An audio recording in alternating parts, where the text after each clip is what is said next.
Catundra.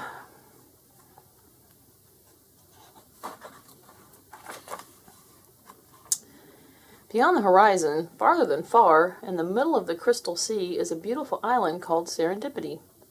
Serendipity is an island filled with a variety of wonders, from warm summer days, deep in lazy-bone swamps, to crystal-cold winter nights on snow-covered mountain peaks. At the base of the mountain, shaded by a darkened forest of poplar and pine, was an old dilapidated cabin that no one had lived in for a long, long time.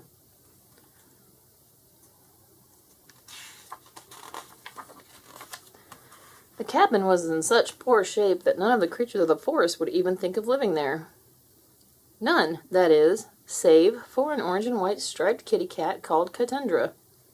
She lived here because it was the only place that she could hide from the other animals that laughed at her and called her names. They called her names because she had always had trouble with her weight, and they were just a little bit cruel. Still in all, the truth was she was a little bit plump.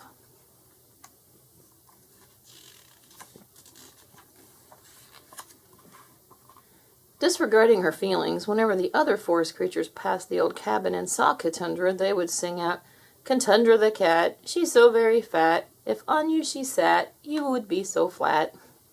Then, laughing and holding their sides, they would run away. To them, it was nothing more than a game. To Catundra, the name-calling was very hurtful indeed.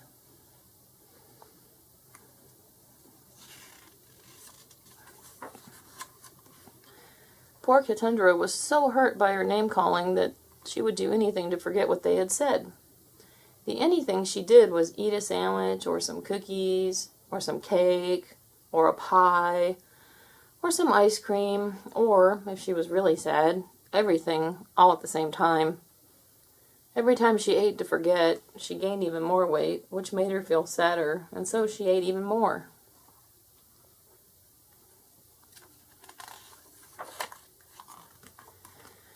Catundra was so sad that she ate anything and everything until she became so fat she could barely walk at all. Then, one day, it happened that she could find nothing to eat.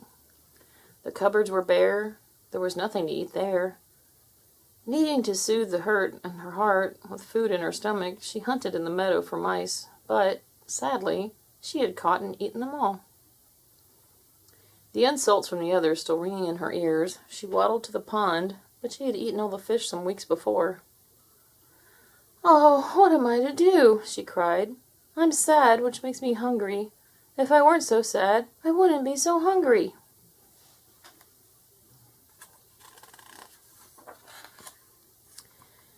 It was then that Catundra noticed, just beneath her nose, an odd pile of dirt that seemed to be moving. Her head cocked to one side, she watched as the fluff of dirt shrugged once, sneezed twice, and exploded into a puff of dust. When the dust settled, there was nothing there save for a small, pathetic-looking ragtag mole.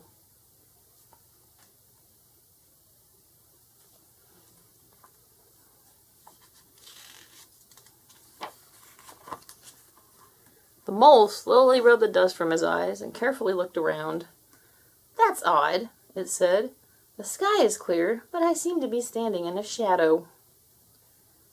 The mole turned around to see what was causing the shadow, and there behind it stood a very fat cat.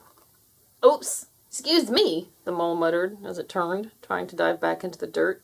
It had barely gotten its head back in the hole, when one quick jump, Catundra caught it by its tail.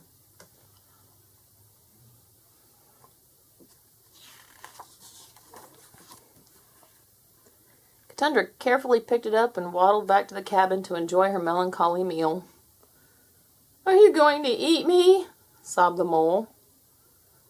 "Of course I am," sighed Catundra.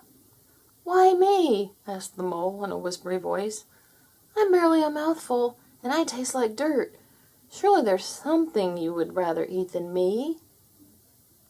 "I'm not eating you because you taste good," said Catundra. "I'm eating you because there isn't anything else to eat, and I have to eat something because I feel so sad."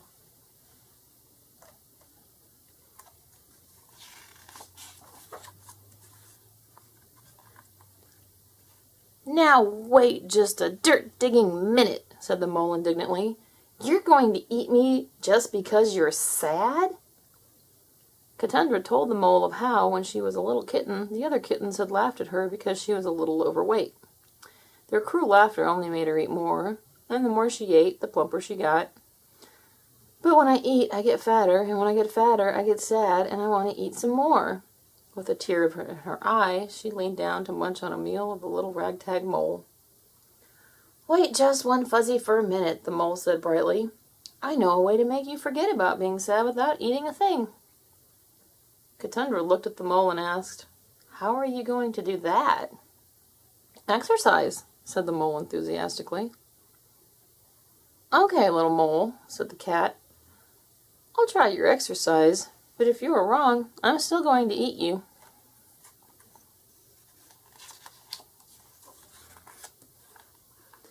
So, beginning that very day, Catundra began to exercise with her little meal, the mole. She would run just 100 feet or so, then stop and rest. Then, when she had caught her breath and was rested, she ran some more.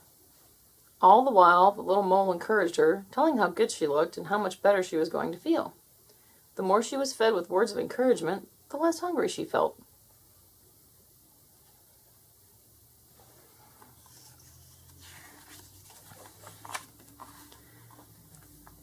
Catundra exercised for days and days, and slowly but surely she began losing weight. For the most part, she was so tired from running and such that she didn't even have the strength to eat. Occasionally, one of the cruel creatures of the forest would stop and try to tease her, but the little mole would run it off and remind Catundra that soon there would be nothing to tease her about. There were still times that Catundra would get that hungry look in her eye, but the little mole would quickly get her some fresh fruits or vegetables.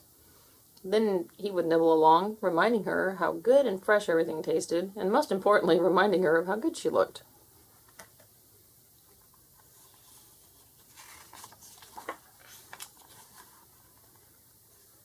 By now, Catundra had lost so much weight that the little mole had to hang on to her neck as she raced about the cabin. She would run up a tree just as high and as fast as she could, and then turn and dash merrily back down again. Lighter now, she could jump higher than she had ever been able to jump before, and the most surprising thing was that she wasn't sad anymore. And because with the loss of her sadness went the loss of her appetite. Most importantly, the other creatures of the forest didn't call her names because she had slimmed down to the prettiest cat they had ever seen.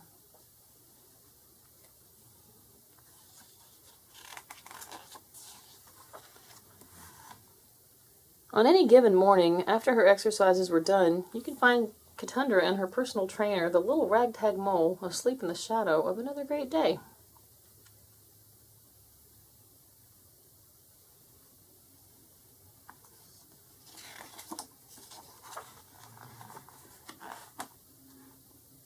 If you eat because you're sad and don't know what to do, remember the cat that was so fat and these things she taught to you.